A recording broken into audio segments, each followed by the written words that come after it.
Today we're going to examine three aspects of organizations which affect their functioning. The first is external environment, and the other two are technology and organizational culture. Let's start first with the external environment, and then we'll incorporate the other two in so that it fills a complete framework. We go to the first one. The external environment are the events and conditions which surround and affect the functioning of the organization. Before we go to detailing what exactly they are, the open system model of organizations is useful to understanding all of these factors. And this model borrows very strongly from biology, thinking of the human as an open system, okay? And you can use that metaphor, I think, to help keep everything in track here. It means in order to function, there have to be resources coming in from the external environment, and that's clearly true for us as humans. We need to get food and oxygen and all of those kinds of things to keep us going. And then receiving those inputs, there is some kind of transformation that goes on. The transformation can be physical, as in manufacturing, or it can be intellectual, as in what goes on in accounting firms, or education. And then out of all of this comes an output, some good, some service that is then sent back out into the external environment again. And what this model does is it helps us keep a focus on the importance of the external environment. So when we look at this, then we're going to look at the external environment today and major components of it that affect the organization. And then we're going to come in and look at two aspects which are really in the transformation process, technology and culture. How do those affect what transpires within the organization? Okay, open systems model. What is it then that affects the organization? If we go to good. Okay, 7 major factors that we're going to look at in terms of affecting the organization. The first being the general economy that exists. This turns out to be particularly important because it affects available cash for organizations. It affects the labor market. If you look at what's happening today in terms of the economy, we have a particularly good economy. We have particularly tight labor markets right now, with unemployment falling to the lowest numbers that have been recorded, at least recorded in years. Incredibly good economy. What does this mean for organizations? Well, it means that they're going to have to pay more for skilled labor. It means that they reach further into the barrel, if you will, and have to do more training if they can't get the skilled labor that they want. It means that sometimes they're casting abroad to get labor. It means that they're offering bonuses to employees who are working there for recruiting for them. Anything to bring the labor in to keep the organization running and producing the goods and services that the economy seems to be demanding at this point. It affects interest rates. If you want to build, the general economy is going to affect that. It affects the cost of raw products. And finally, it's going to affect your ability to sell. If consumer credit goes up higher, people won't be buying quite as much. On the other hand, if lots of people are working, more money to spend. Better for the entire organization. So economy turns out to be extremely important. A second factor, external, customers. Both the ones that you have now in the organization and potential customers that exist out there. Got to always be sensitive to the needs of customers, to their satisfaction with the goods and services that they're getting, and to think about where you could go in terms of developing potential customers. Suppliers. the resources that you need in order to produce the goods and services. Organizations are extremely dependent on suppliers for reliable delivery, for the various needed resources. If there are shortages somewhere, this is trouble. How are you going to produce something? It's exactly what's happening in some parts of the country right now, shortages. Shortages are occurring because of problems right now with Union Pacific in terms of its ability to smoothly merge the operation of Southern Pacific into its operations. And goods aren't getting delivered to a lot of areas that need them. And that's slowing things down enormously. Fortunately, we're on the East Coast, and we're just not realizing what's going on. But the supplier in this case, you can see, is being very important. Competitors. All organizations vie with other organizations for a share of the pie, for a share of the market. And you have to be sensitive. Again, you have to be aware of what's going on with your competitor. Those that keep in front of customer needs compared to a competitor are going to have the advantage. Typically, when an industry starts, and we can think about lots of different industries, we can think about the computer industry when it started, we can think about cellular phones when they started, you find lots of players in the industry, lots of small entrepreneurs out there, lots of competition. And then as an industry matures, some of those players are going to fall by the wayside. They're just not going to be able to keep up. And it may not be because of the product. It may not be because they can't get the finances in back of them to help them develop where they have to go. It may be that they're going to sell out to some larger organization. But what happens is, as a product matures, the competition usually narrows, and there are fewer and fewer players in the field. So if you think where the software industry was at one time, and all the competition that Microsoft had, and now where the industry is today, and how much of the market they've sewn up, you get a feel for what's going on. And if you think about all the computer companies that aren't around anymore, they've just fallen by the wayside because they simply couldn't keep up with the competition. So this is one of the driving forces in any organization. And to keep abreast of what's going on there are units within some organizations that are called competitive intelligence units. Get me the information on what the competition is doing. I'm not talking about industrial spying, although that goes on too occasionally. What I'm talking about is information that is freely available out there. Social factors, yet another of the factors that we need to be concerned about.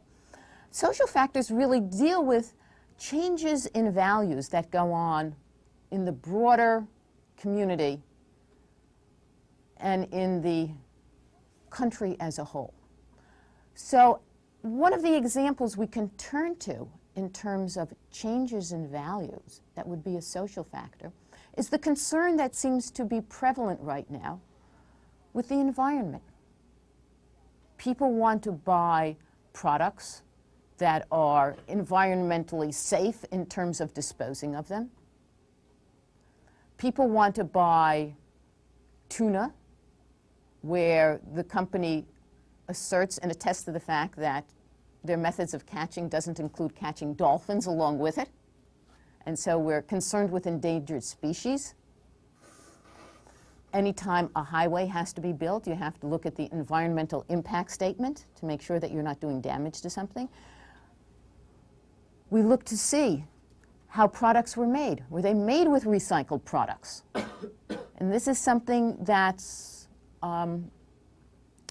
that companies bring to the attention of the consumer. It's called green marketing, so that people who are concerned about the environment, or just generally socially concerned, can make those kinds of choices.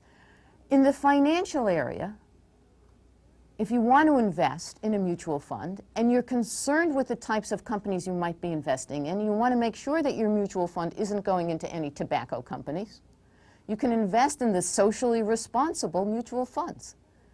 Another area of marketing, things that are tailored to concerns and values that are going on around there. Another aspect of the environment is that of legal and political factors. This has so many ramifications about our existence that we rarely think about. That as we begin to think about it, and those acronyms in the alphabet that regulates our lives, you begin to wonder how it is that organizations come to cope with this, along with all the other things that they have to do. And yet, it's important. There are things that we want. So regulation of industry is a fact of life. Companies have to meet government standards. They have to meet them in the automobile industry. Failure to meet standards means recall of automobiles if they don't meet certain safety standards. It's certainly true in terms of food. If you remember, not too long ago, there was a big investigation of a major meat packing house in the Midwest because of contaminated meat products that they were putting out. Food and Drug. They're always out there inspecting to make sure that the food that we're eating is healthy for us and it's not contaminated and there are not all kinds of things in it that should not be in it. And they're also overseeing drugs that we take to make sure that as new drugs come onto the market, they're going to be safe. They have to go through incredible regulations and testing. But that's not all, because we have the Environmental Protection Agency to make sure that our air is clean and our water is clean. And this impacts industry because of the various discharges from manufacturing. Another regulation that goes on. Department of Transportation, Federal Commerce Commission, all of these regulating what goes on out there. The airwaves are regulated. You can't go broadcast anything that you want to. Okay, the Federal Communications Commission is in on that one. So you begin to see then how legal aspects and government aspects regulate, have an impact on what industry does. And they're going to have to cope with this. They have units within the organizations to help them cope exactly with this. And then finally, technology. In the broadest sense, we're talking about the way the company converts whatever its resources are into goods and services. But in a narrow sense, we usually think of the machinery that's used to produce all of this. And using the appropriate technology, it doesn't have to be the most advanced technology, but the appropriate technology is what gives an organization, again, a competitive edge in what it's doing.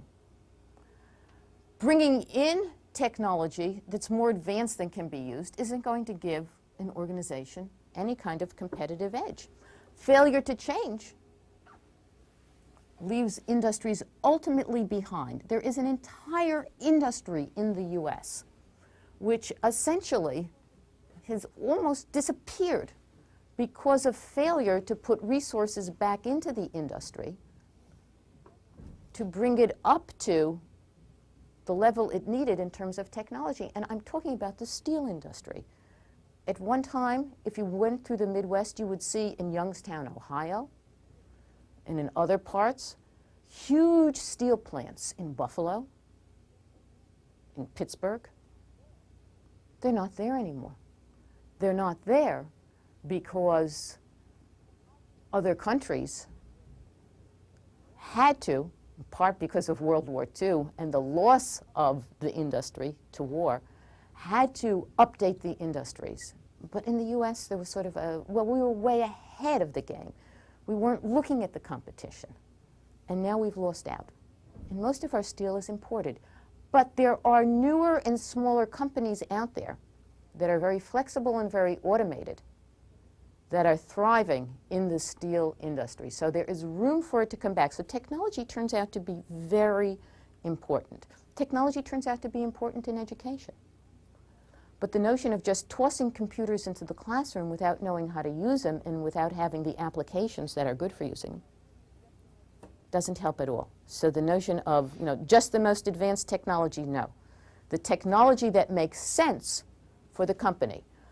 If you read about the history of technology, you will find that there are some companies out there that are using technologies that go back 50, 60, 70, and occasionally even 100 years. They're small industries, but they're very stable industries, and the technology that they're using is still suitable for them. They didn't need to change because of the stability of the industry. So it's whatever fits. What do all of these factors combine to make? One of the things that's considered in understanding how well organizations adapt to the environment is this concept of environmental uncertainty. And here we look at two major dimensions. The dimension of complexity, how many factors does the organization have to deal with? And rate of change, how fast are these things changing out there in the environment? Complexity can be simple, very few factors to be dealt with. For example, I recently read about a steamship company that's operating on the Great Lakes with a steamship that's gone back to, the 40s or something like that, maybe the 50s. Same steamship, okay, not changing. Not dealing with a lot of factors out there. The technology is remaining the same, probably some change in customers, okay, and just not dealing with a very complex environment. On the other hand, you could have a very complex environment where there are many, many factors that have to be dealt with. Let's take a financial institution as an example. What do financial institutions have to deal with? A bank. Well, they have to deal with the competition. They have to be worried that somebody's not going to swallow them up, for one thing. They have to deal with the economy. They have to deal with legal aspects, Securities and Exchange Commission, the FDIC, all of those bank regulators and examiners that come through.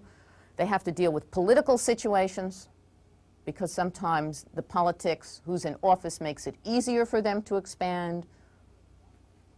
They have to deal with technology. Clearly that comes through.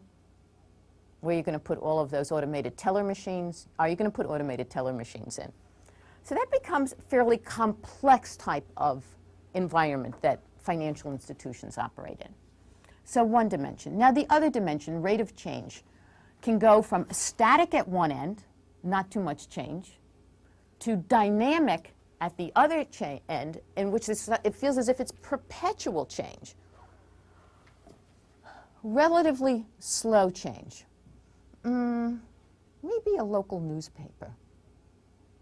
Okay, technology isn't going to change too fast on a local newspaper. But on the other end, a dynamic change, trying to think of, again, investment organizations, the stock market, where things are in perpetual change. Well, it turns out, generally, that business loves predictability. Business hates uncertainty. It's very hard to manage uncertainty.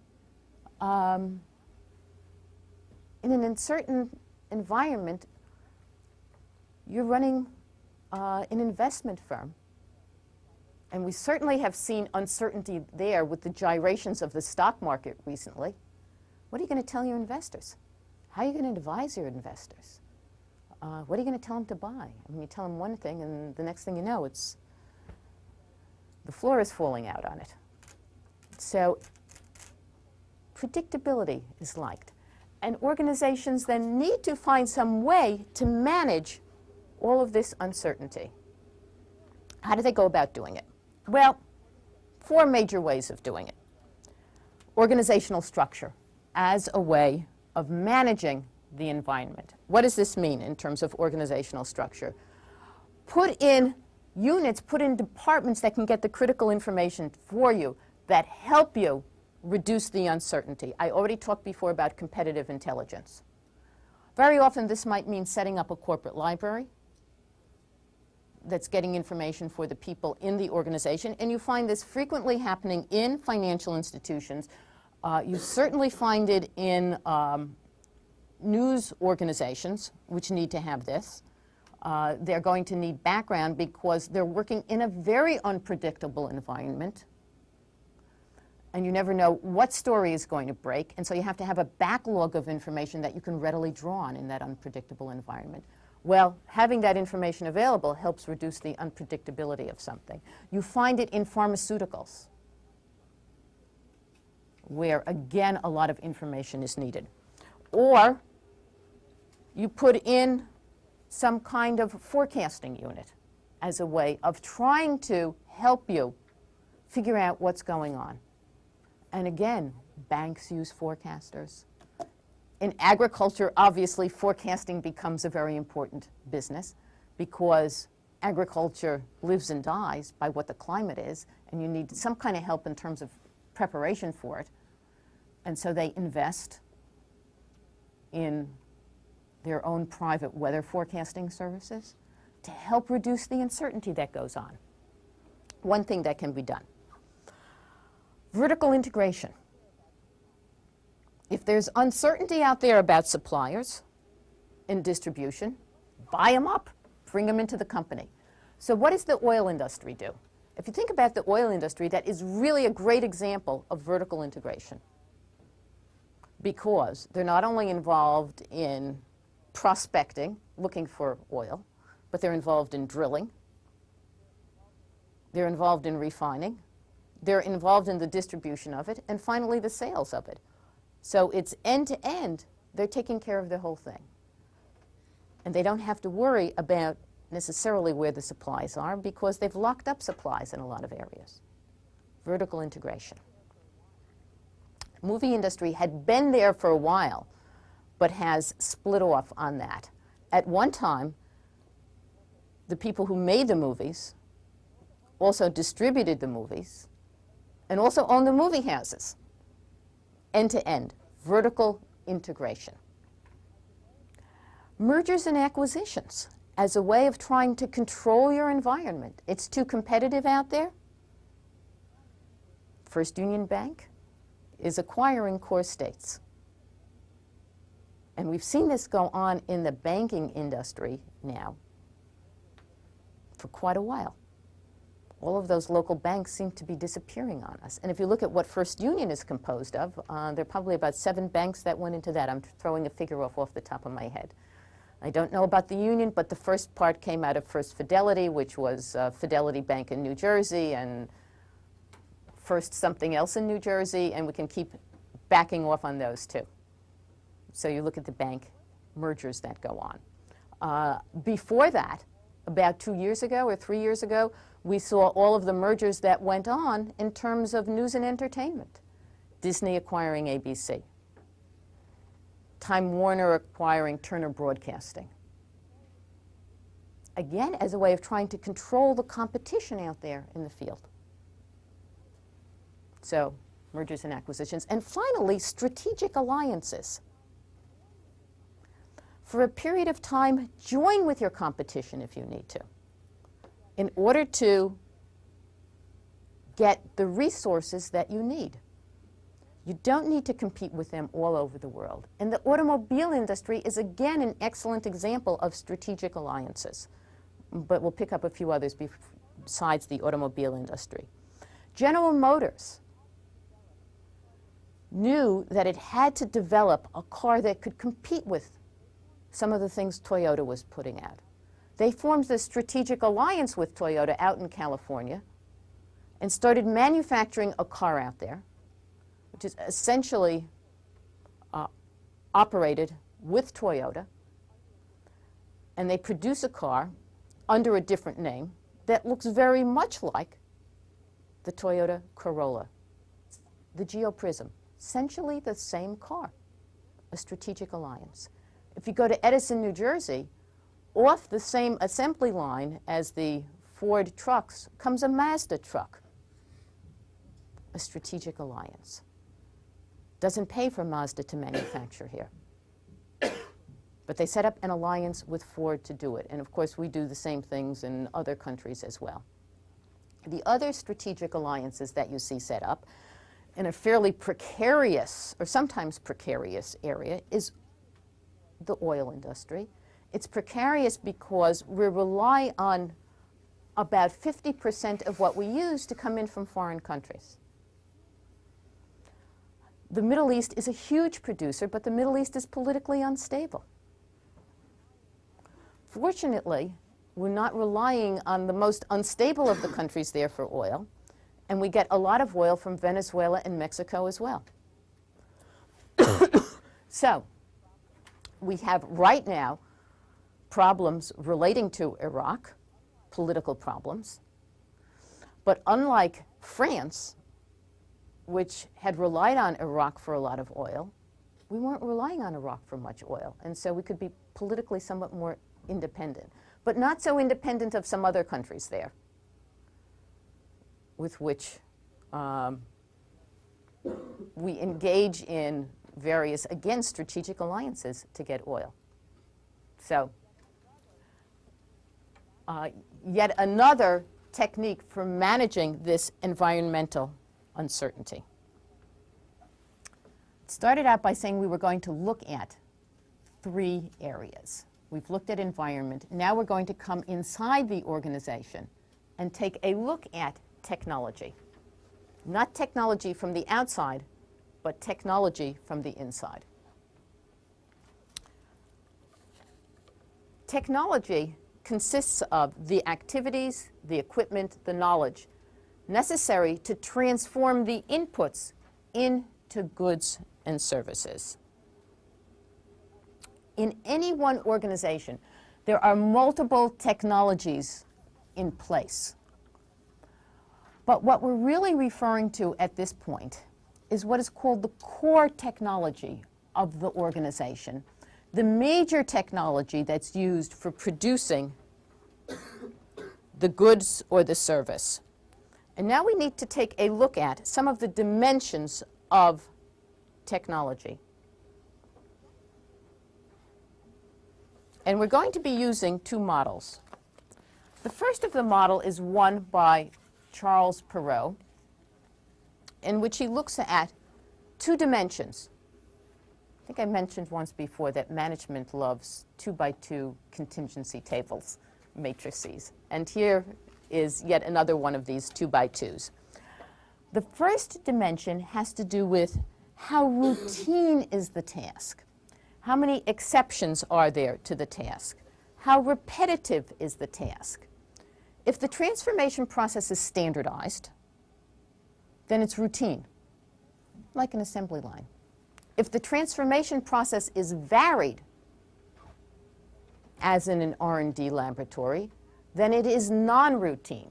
So we have then one continuum going from very routine, standardized, to many variations, non-routine. The second dimension has to deal with problems. Are the problems, when they occur, easy to analyze?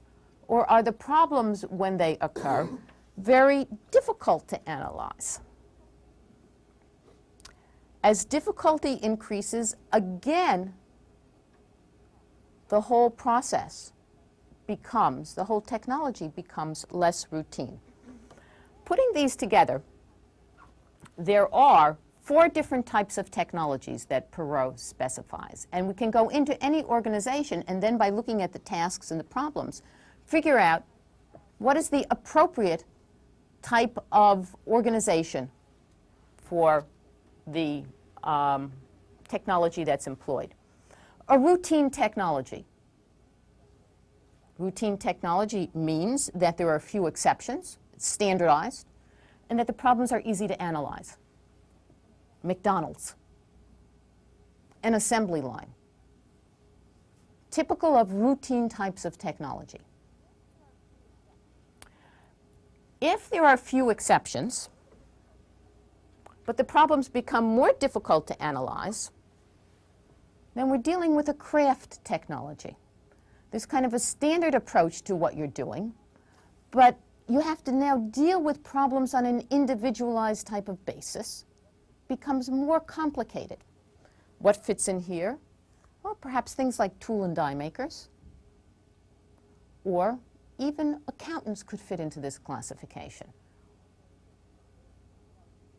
Okay, there are certain rules, standardized procedures for accountants, but then they deal with each individual customer who presents problems that are difficult to analyze, so it becomes less routine. The next of the categories is the engineering technology. Here there are many exceptions, but the solutions are standardized.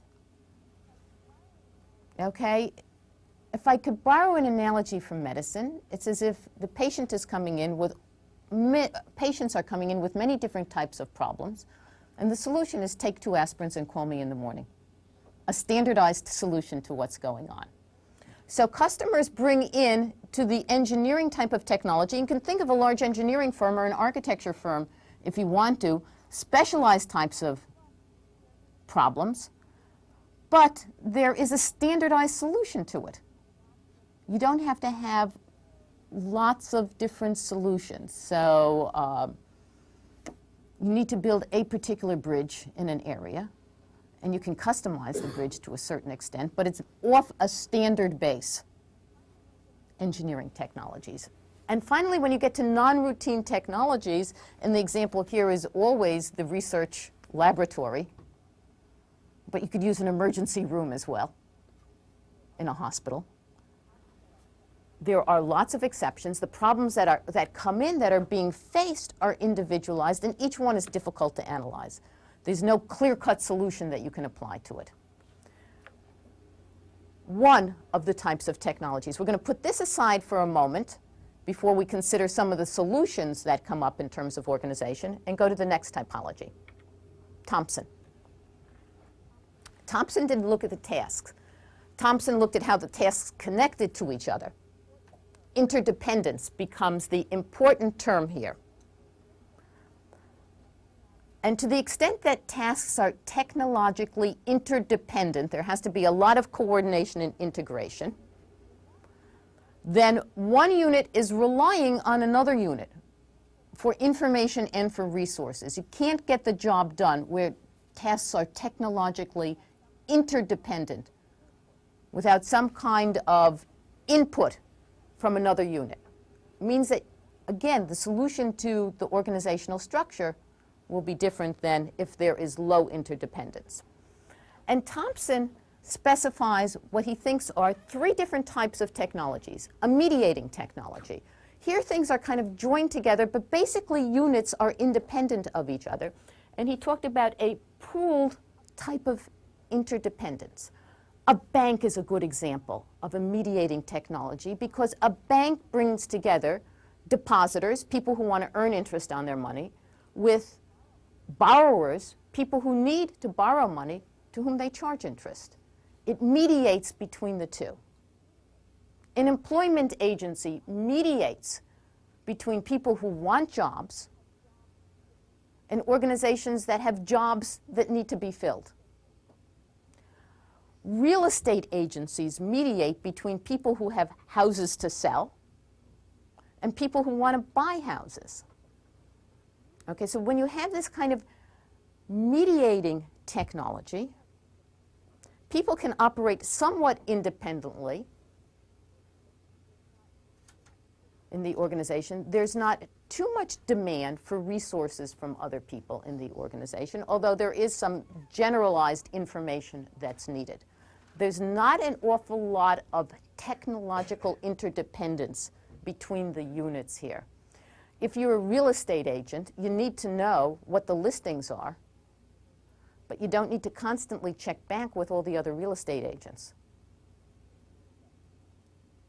Okay?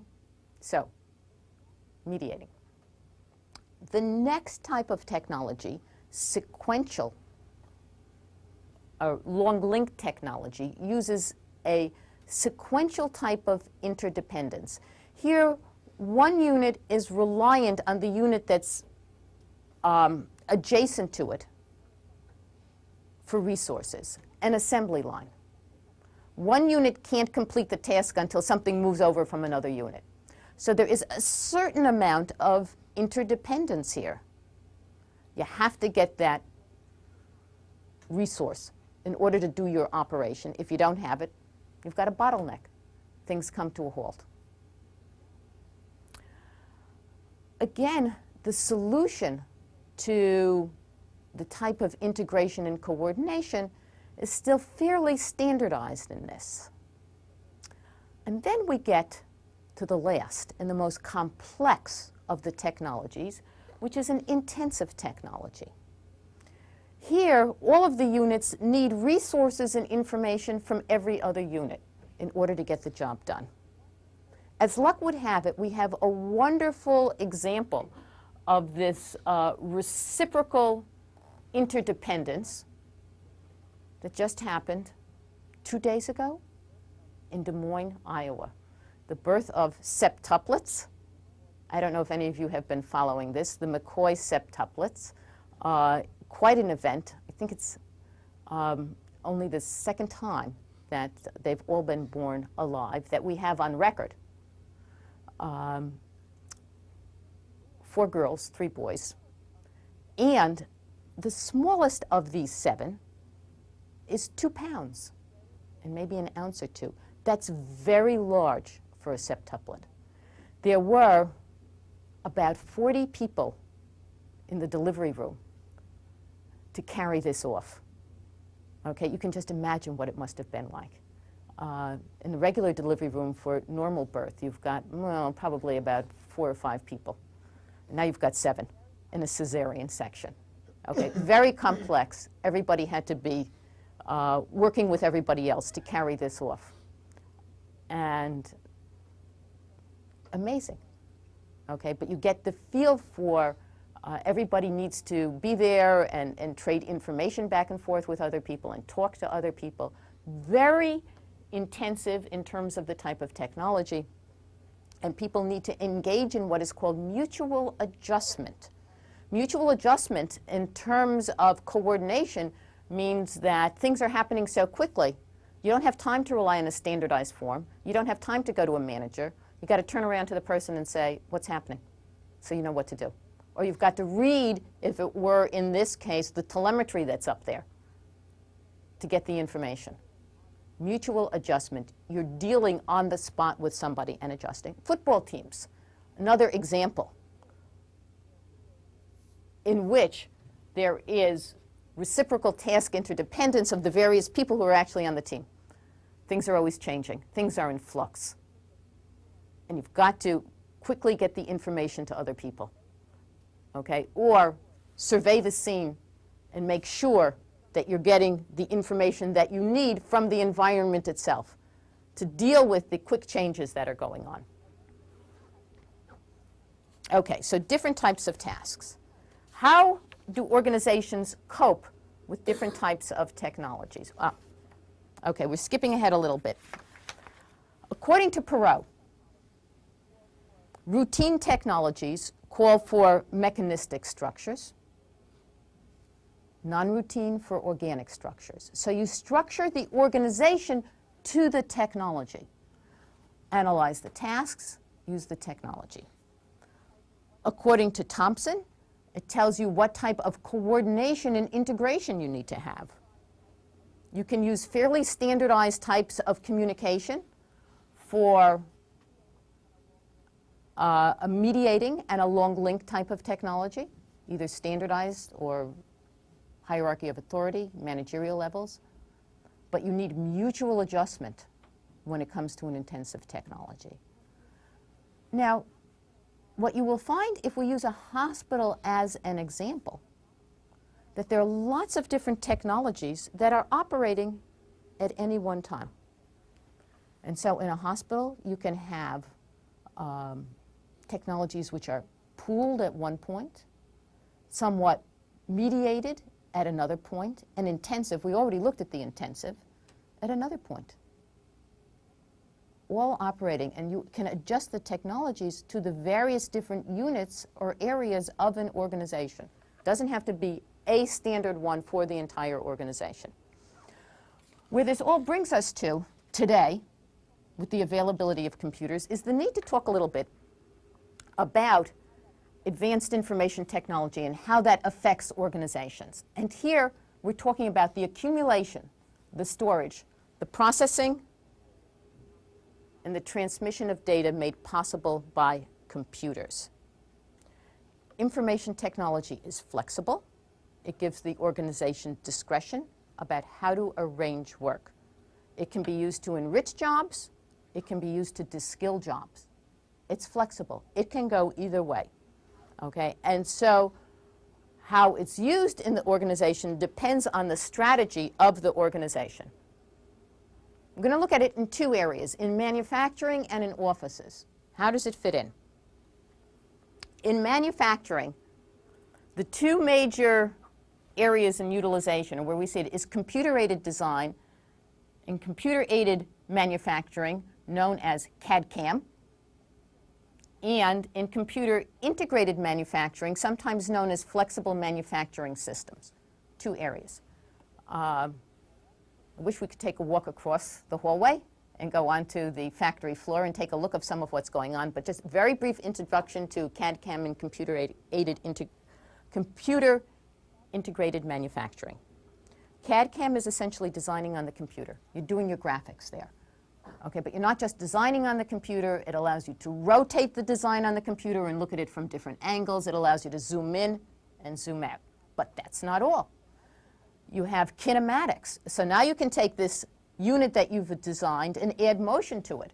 And it has to, if it has to join with something else, you can check to see whether the mating is good on the computer, whether the two pieces are going to stay together when there's motion. You can check for vibrations. And finally, you can generate machine instructions and send it off to the computer-aided manufacturing part, computer-aided design. What does this do away with? It does away with a lot of draftspeople, draftsmen, okay? We simply don't need that skill, that manual skill, which occupied lots of engineering firms at one time. Computer-aided manufacturing. Now we have machines that can automatically do drilling, boring, reaming, and we can go on and on with all of the things that they can do. And they can change from doing one thing to doing another. Doing these things automatically, you don't need that skilled machinist in front of the machine operating it. And they can change, as we said, they can automatically change from one process to another, change tools that are needed. Skilled machinist is just not going to play the same type of role anymore. Computer-integrated manufacturing, okay, is going to use the computer as a spine for all aspects of manufacturing. For the manufacturing itself, for assembly, and for inspection. And then can change from using manufacturing one thing to manufacturing another item. All automated. You program the whole thing to do this. And it's linking various manufacturing processes together. Well, this really makes for quite a change out there on the factory floor. And things that were skilled before now become automated and fairly routine. So in a sense, we're de-skilling jobs. We'll come back and take a look at that in a minute. But what is office technology? Well, at least word processing, but now text processing has gone way beyond that. Some kind of use of a communication package, email, fax, databases, spreadsheets could be added on, and information storage and retrieval. We're storing on disks what used to take up warehouses of space. What happened to the file clerk? The person whose job it was to take all the papers generated at the end of the day and file them away in storage somewhere. That's just automatically folded into the process of preparing the document, because you prepare it and you're filing it at the same time somewhere. You have your files set up in some kind of logical way. So again, things have changed there. All right, what does this mean then for job design? For manufacturing, less skill on the shop floor. You don't need the skilled machinists out there. You don't need draftspeople out there. But it also introduces new jobs. And these jobs definitely require skills in programming. You teach your machinists how to program. You now give them courses in electronics so they can handle new areas that are opening up because these people are needed to a great extent. It's also beginning to blur the task lines between what was mechanical and was now electronic. So, and blurring the lines between drafting and design, a change there. In terms of office technology, what's going on? How do things change there? Well, initially some de-skilling probably is going on. De-skilling going on in that if you had a secretary who did a lot of different things, when word processing first came in, because of the expense of the machines, there was a tendency to put a lot of secretaries in a pool, and all they did was text processing all day long. But now, we go from text processing to document preparation. And now we need people who are skilled in a lot of applications. And the more applications they're skilled in, the more salary they can command out there. So what starts out initially as de-skilling in the job itself now adds on possibilities in different areas. And so before you might have just done typing, and now you think about document design. At first there was one font, and now you think about how things are going to look in different fonts and different spaces, and you can add graphics in. And you can come up with a really interesting document out there. Okay, this is something that secretaries didn't do before. But now, the facility is there. You might have sent the final document off for printing to someplace else. Now, desktop publishing. Okay, so new skills are needed and called for in all of this. And what does it do for the structure of the organization? For manufacturing? Flatter organizations, more flexible structures. Increased need for coordination goes on in these sorts of things. And it may be because we're seeing actually the blurring of task areas that the notions of functional areas are not going to be so useful to us anymore in projecting where we go in the future with this. As people, because of computer-aided and computer-integrated manufacturing, begin to wear a lot of different hats, it may be that the old areas just don't matter so much. So new structures perhaps in the future. We're not there yet, but it certainly is making some difference right now.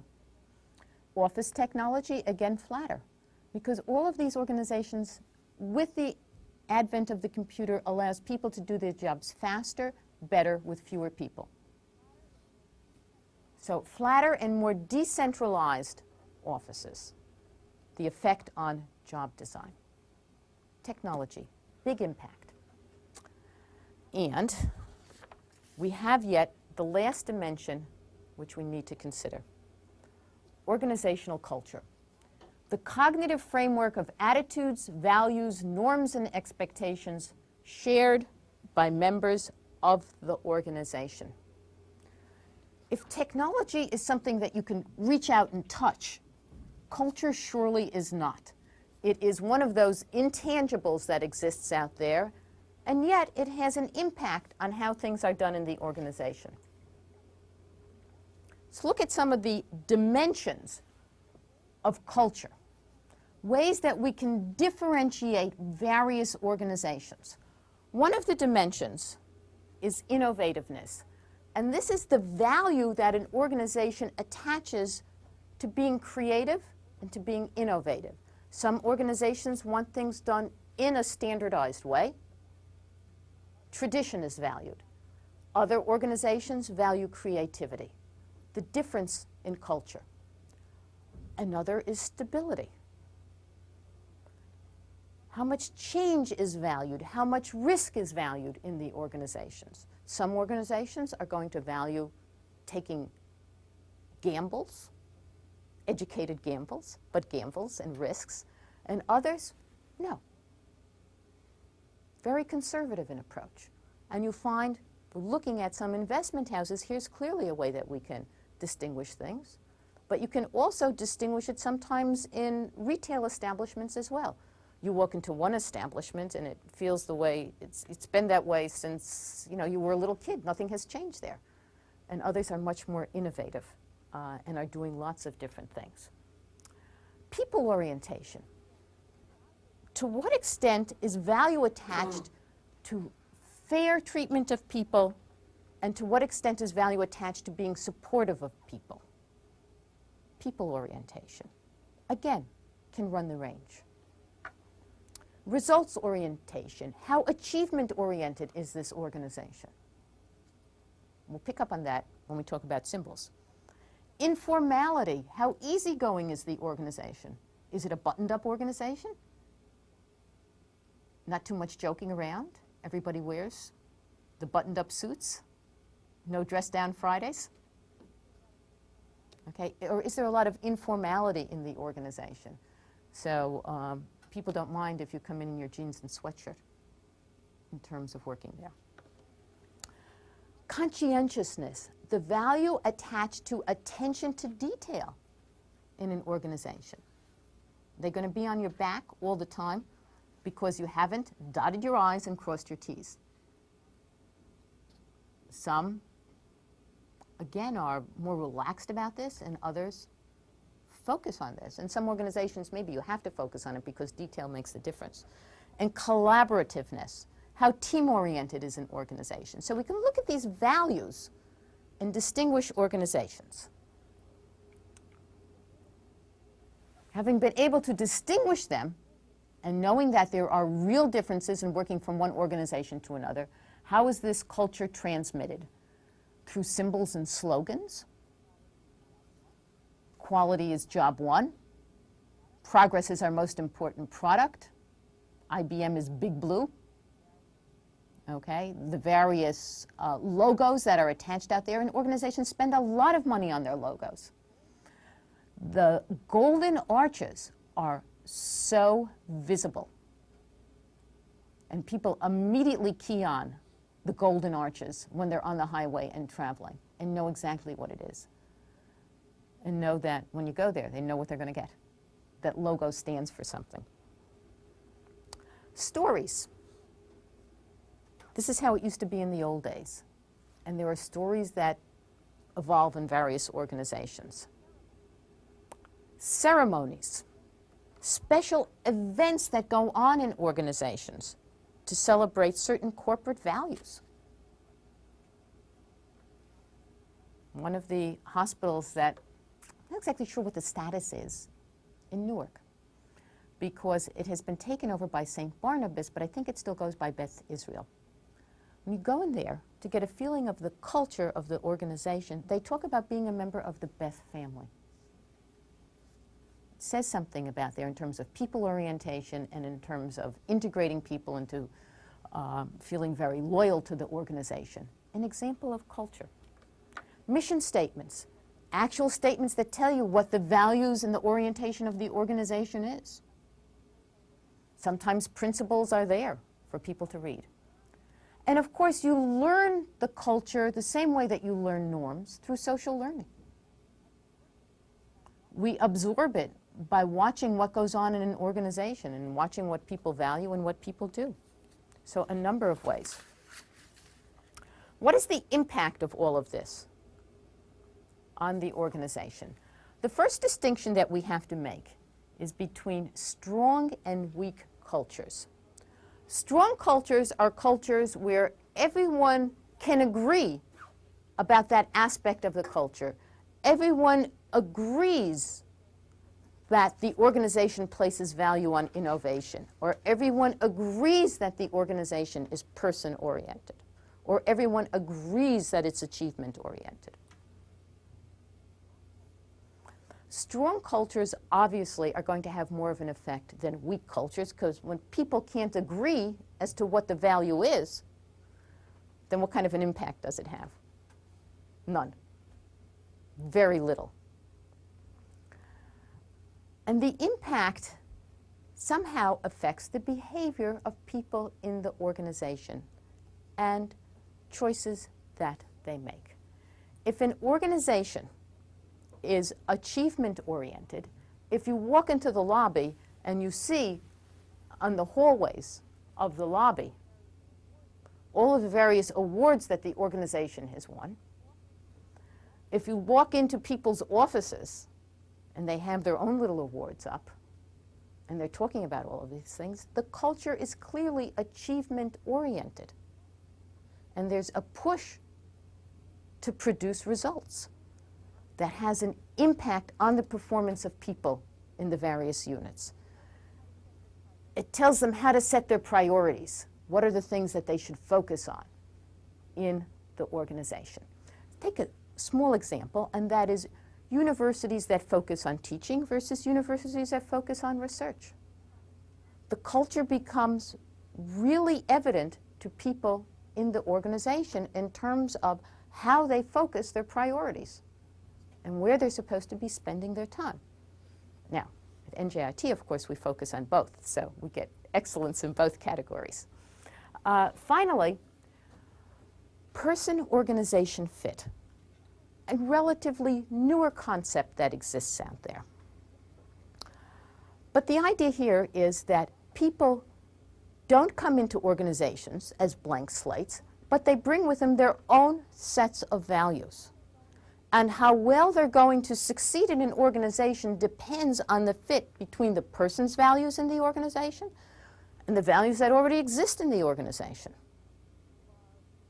If you are a more easygoing person in an uptight organization, it's not going to be a good fit.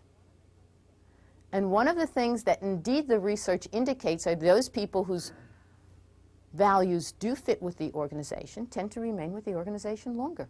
They are more comfortable there.